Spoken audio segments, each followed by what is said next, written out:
Je ne sais pas si toi tu as déjà ressenti ça, mais souvent j'ai l'impression que je ne fais jamais assez. Même quand tout va bien, j'ai cette petite voix qui me dit: «Tu pourrais mieux faire». Alors bonjour à tous, j'espère que vous allez bien et je vous souhaite la bienvenue dans ce nouvel épisode de Werishi. Aujourd'hui, on va parler du fait d'être trop exigeant avec soi-même. C'est-à-dire la pression que l'on va se mettre, mais aussi le fait d'apprendre à lever le pied. Vous savez, parce que souvent quand on est trop exigeant avec nous-mêmes, on va être comme ça tout le temps, mais en plus, ça va mener au surmenage et au fait que on ne se sent pas bien. D'accord? Donc, avant tout, je vais vous parler dans cet épisode un peu de mon vécu, de comment j'en suis arrivée au point d'être exigeante avec moi-même et cetera et je pense que vous pourrez un peu relate pour la simple et bonne raison que, en fait, moi, mon exigence, elle est vraiment venue avec l'école et le fait qu'on me demandait toujours d'être, à niveau, d'être parfaite et cetera. Mais bon, ça, on va en parler, d'accord? Donc, d'où vient cette expérience avec l'auto-exigence? D'où vient le fait qu'on est exigeant envers nous-mêmes? Donc, avant tout, on va rappeler la définition de l'exigence parce que c'est un point que je trouve important à rappeler. L'exigence, selon le Larousse, une nouvelle fois, c'est ce qui est commandé par les circonstances, la nature, la satisfaction des besoins, les lois, la morale, etc. Donc là, ce serait plutôt une nécessité, l'exigence. Après, quand là, ça va toucher à une personne, c'est vraiment, cette définition qui va nous intéresser, c'est le fait que ce que quelqu'un réclame d'une autre personne, d'une institution, surtout pluriel. Donc les exigences des clients et comme synonyme, on va avoir les aspirations, les besoins, les désirs, la prétention, et cetera. Et en fait, ce qui est important, je trouve, c'est le fait que à la base, on va attendre que c'est quelque chose d'autre, une autre personne qui va le réclamer, alors que en réalité, là, c'est nous-mêmes. Vous voyez la nuance dans cette définition-là? Sachant qu'après, va y avoir le caractère de quelqu'un d'exigeant. Donc, par exemple, là, ce qui est assez drôle, c'est que dans cette définition-là du Larousse, c'est que les mots associés, c'est l'autoritarisme et le despotisme. Ça, quand même, c'est assez intéressant parce que ça voudrait dire que même par rapport à nous-mêmes, on est quelqu'un qui est autoritaire. Est-ce que ça vous fait pas un peu tilt quand on parle de ça? Donc voilà, ça c'est pour le rappel de la définition. Et comme je vous l'ai dit, ce qui est assez intéressant en fait à regarder, c'est le fait que souvent on va l'attendre des autres personnes, mais aujourd'hui c'est plus vraiment les attentes des autres envers nous-mêmes qui nous créent cette exigence. Bien sûr, il y en a, mais pas énormément. C'est plutôt le fait que on va avoir des attentes de nous à nous-mêmes. Et ça, c'est compliqué. Parce que souvent, en fait, quand on va être très très exigeant avec nous-mêmes, ça va venir de l'enfance et d'un besoin de reconnaissance. Un besoin qui n'a jamais été reconnu et qui fait que, en fait, on va toujours avoir cette impression qu'on va devoir mériter l'amour, qu'on va devoir mériter la réussite, qu'on va devoir mériter les, euh, les récompenses, qu'on va devoir mériter quelque chose pour être reconnu, pour être validé, pour être bien mentalement. Souvent, quand on est exigeant envers nous-mêmes, oui, ça va venir dès l'enfance. Et pour ma part, dans mon vécu, je sais que c'est venu dès l'enfance.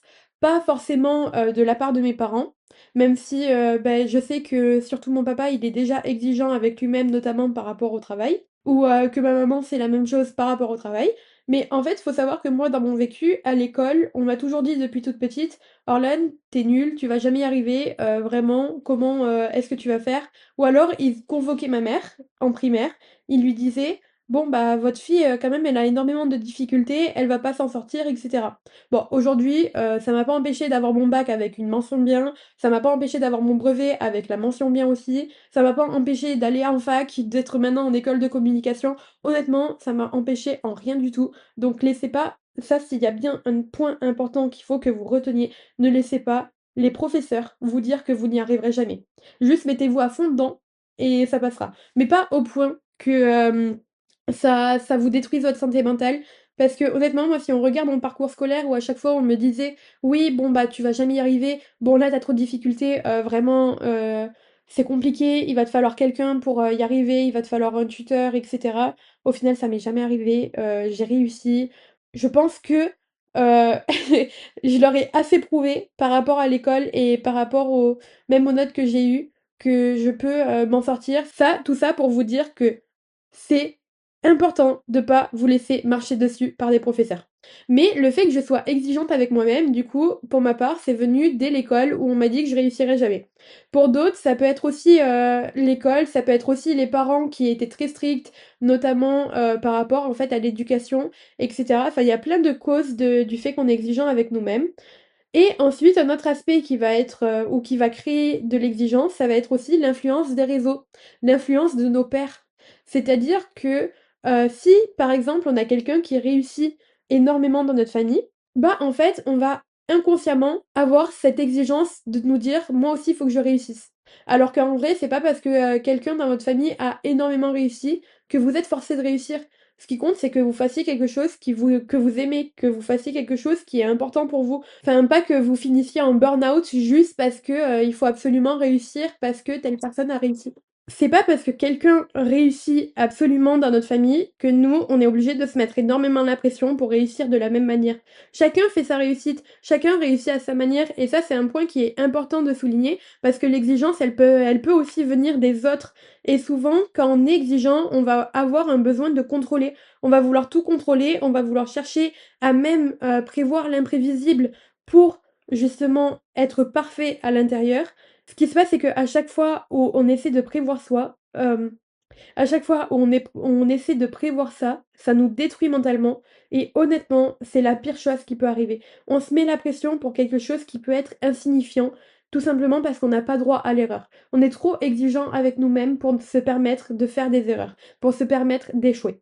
Donc, c'est important de le souligner. Et pour ma part, je sais que le fait d'avoir eu mon anxiété, le fait de me battre avec mon anxiété, enfin maintenant, aujourd'hui, d'apprendre à cohabiter plutôt, c'est vraiment venu de toute cette pression que je devais être parfaite, de toute cette pression que, je devais pas, montrer que m'affaiblissais, que je devais, rester toujours assez, parfaite pour pas inquiéter.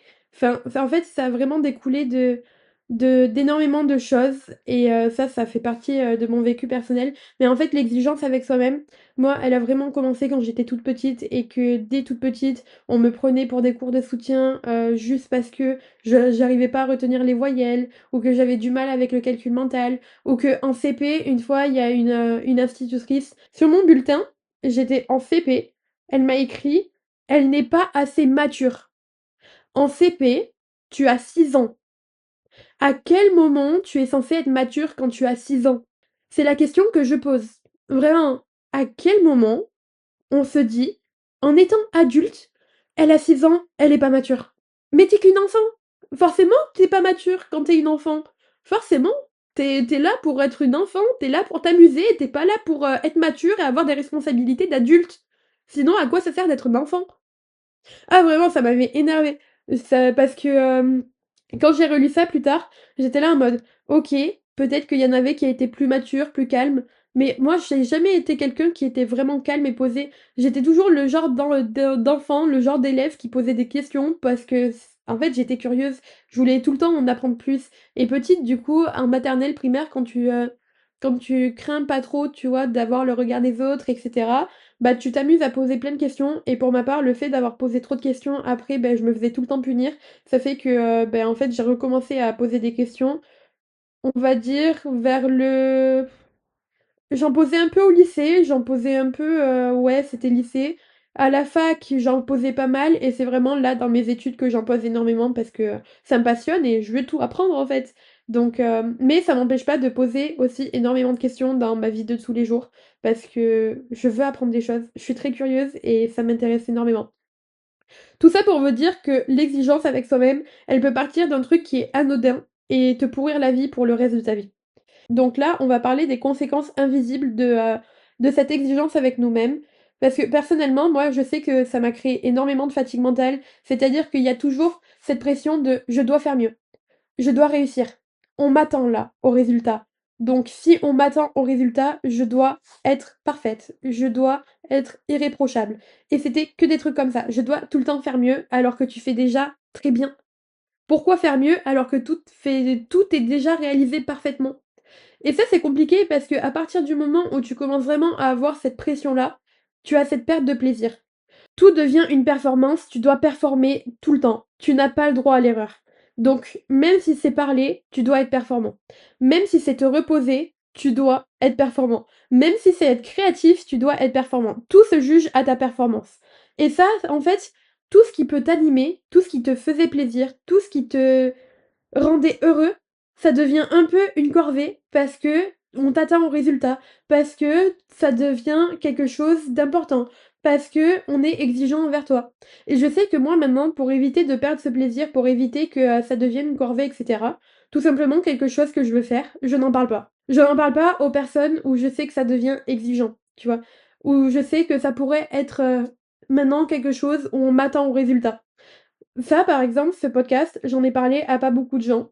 Même quand je l'ai lancé, j'en ai parlé à 2 personnes, mon frère et ma mère, pour la simple et bonne raison que je voulais pas que ça devienne quelque chose où je vais devenir exigeante avec moi-même, où je vais devenir auto-critiquante, que je vais m'auto-censurer, que je vais vraiment être là pour la performance et pas pour le reste. Non, je voulais juste que ce soit quelque chose qui en fait, qui me fasse plaisir, qui me fasse être heureuse aussi, qui me donne l'impression de faire quelque chose de ma vie. Et ça, c'est vraiment pour l'instant quelque chose que j'ai et que j'ai pas l'intention de laisser filer parce qu'après, en fait, si j'en parle à à d'autres personnes, par exemple des membres de ma famille ou autres, j'ai peur qu'on m'attende au résultat, j'ai peur que on me dise: «Oui, non mais là, c'est pas très bien ce que tu as fait», qu'on fasse des retours négatifs et cetera. Les retours négatifs, je les accepte, mais quand c'est des personnes qui sont vraiment très proches de moi, ça m'affecte et c'est vraiment quelque chose qui pourrait me faire tout arrêter.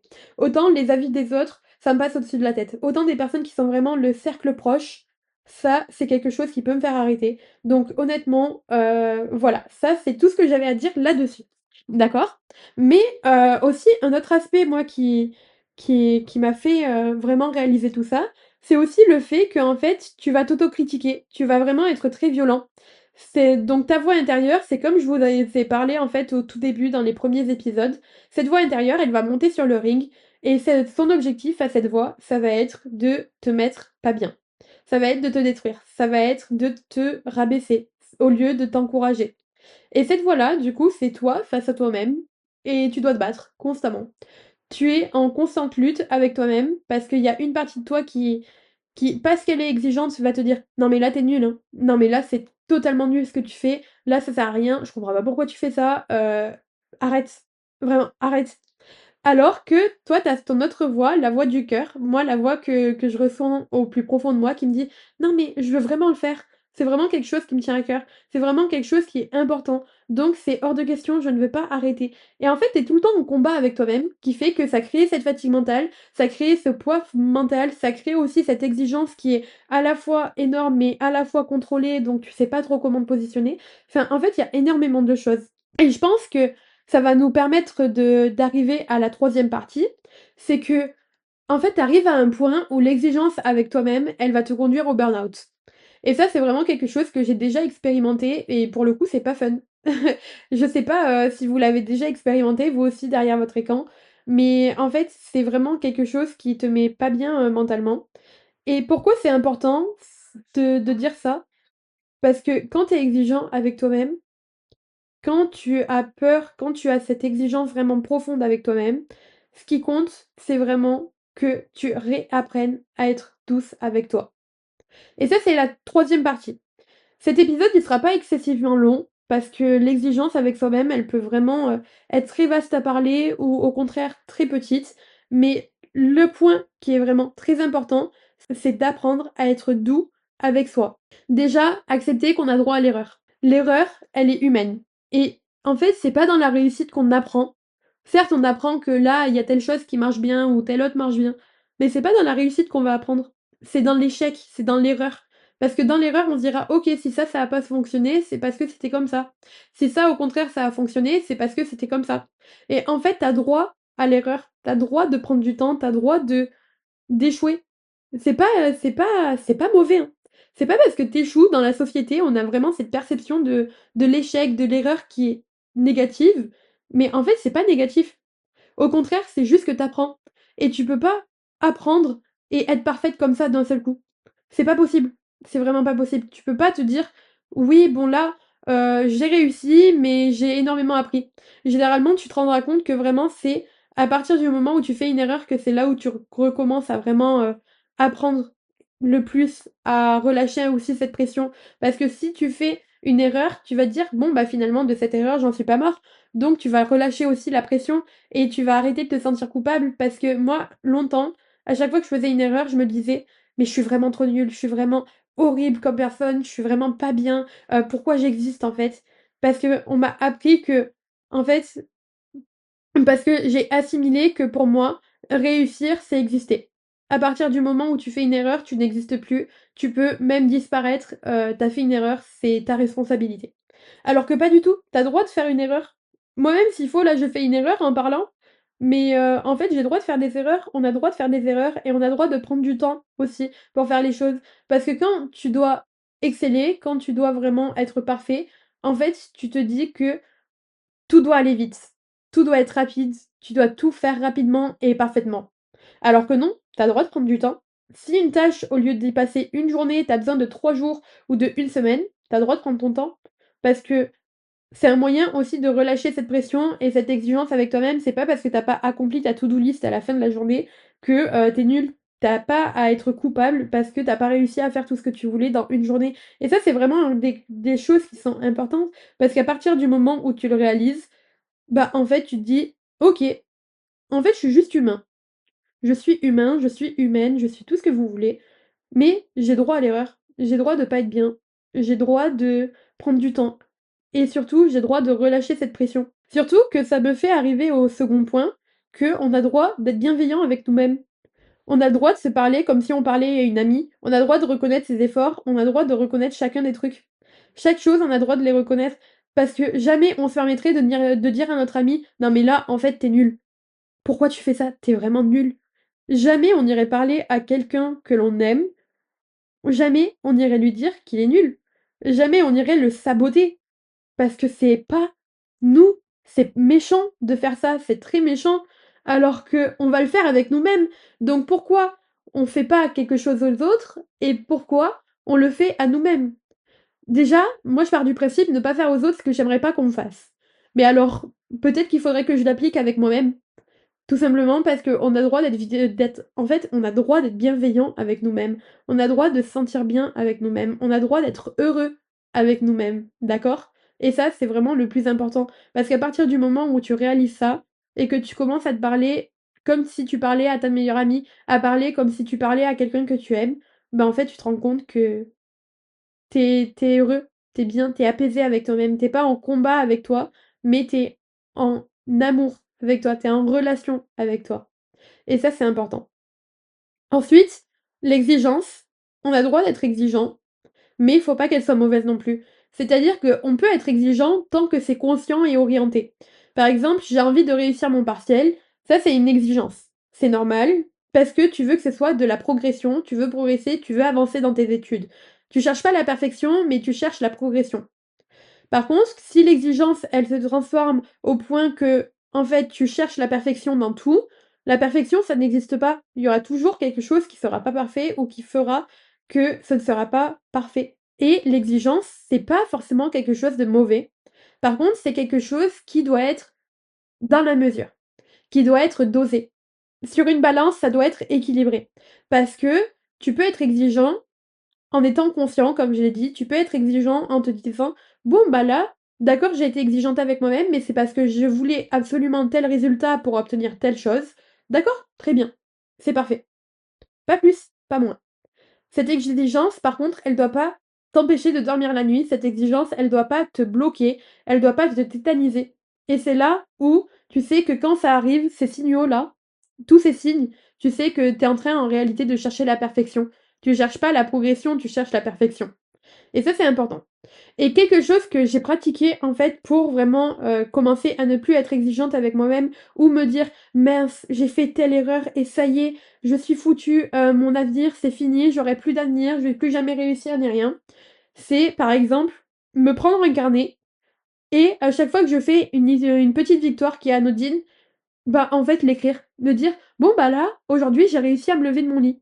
Et quand tu es dans une phase où mentalement ça va pas, rien que de se lever de son lit, c'est un effort. Donc juste écrire: «Bon, bah, là, j'ai réussi à me lever de mon lit. bon bah là j'ai réussi à avoir une bonne note à mon partiel. Ah bon bah là j'ai réussi à passer du temps avec ma famille. Et que derrière tu te rends compte que ta liste de négatifs elle est petite, mais que ta liste d'accomplissements, peu importe ce que ce soit des trucs qui sont anodins ou non, peu importe, bah en fait t'as quand même réussi. Ça pour pallier l'exigence, c'est quelque chose qui est efficace, qui est important. Ensuite, tu as pratiqué la gratitude.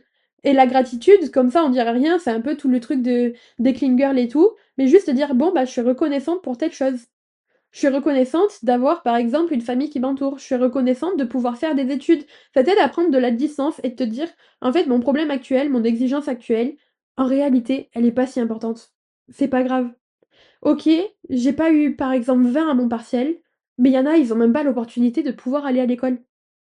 Et juste le fait de dire, bon bah, je suis reconnaissante d'avoir eu cette note à mon partiel parce que ça me permet d'en apprendre plus sur ce sujet, c'est ok, c'est parfait. Et en fait, aussi, un autre point qui est important, c'est que travailler pour accepter que chaque fois, en fait, tu fais le travail sur toi-même en te disant que dans tous les cas, tu fais de ton mieux.